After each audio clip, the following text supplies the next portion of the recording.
ఆర్టీసీని కాపాడాలంటూ కరీంనగర్ రెండో డిపో ముందు నిరసన చేపట్టారు. ఆర్టీసీ జాయింట్ యాక్షన్ కమిటీ సభ్యులు కార్మికులకు చెల్లించాల్సిన బకాయిలు విడుదల చేయాలని అర్ధనగ్న ప్రదర్శన చేశారు. మహాలక్ష్మి పథకం కింద రావాల్సిన 2700 కోట్లు వెంటనే చెల్లించాలన్నారు.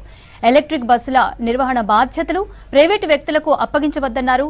ఆర్టీసీలో అవుట్ సోర్సింగ్ వ్యవస్థను పూర్తిగా రద్దు చేయాలన్నారు. తమ డిమాండ్లపై ప్రభుత్వం నిర్లక్ష్యం చేస్తోందని, దీంతో ఏప్రిల్ 7 నుంచి రాష్ట్ర వ్యాప్త పోరాటానికి కార్మిక సంఘాలు సిద్ధమైన తెలిపారు నేతలు.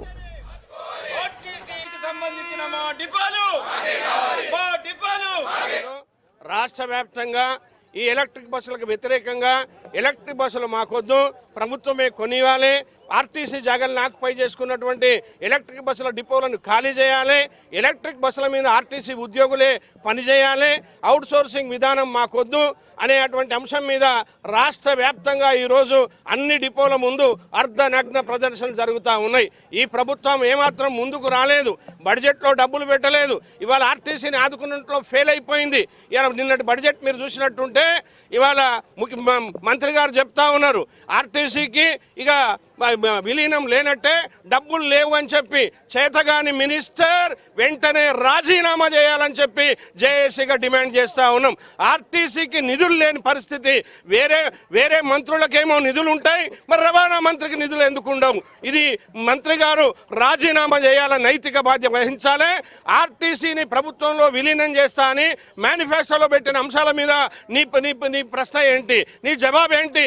ఇవాళ అసెంబ్లీలో ప్రతిపక్ష నాయకులు అంతా మాట్లాడితే దాటవేసే ధోరణి ఉంది. ఇది సరైంది కాదు. పొన్నం ప్రభాకర్ గారికి, గవర్నమెంట్ కి ఇలా ముఖ్యమంత్రి అన్న మాట మీద నిలబడడా?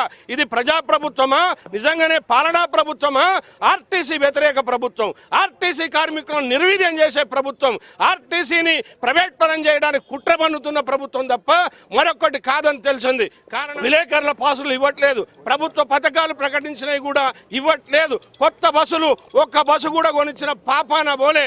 ఇవాళ కేంద్ర ప్రభుత్వ విధానంలో అంటే ఈ ప్రభుత్వం మరి కాంగ్రెస్ ప్రభుత్వము కాంగ్రెస్కి అనుకూలంగా ఉంటుందా, బీజేపీకి అనుకూలంగా ఉంటుందా? ఇవాళ కేంద్ర ప్రభుత్వ విధానంలో ఆయన ఉన్నాడు. ఇవాళ ఏజెంట్గా ఈ ప్రభుత్వము ఇవాళ ఉలక్టో బీజేపీ కంపెనీలకి ఏజెంట్గా పనిచేసేటువంటి దుస్థితికి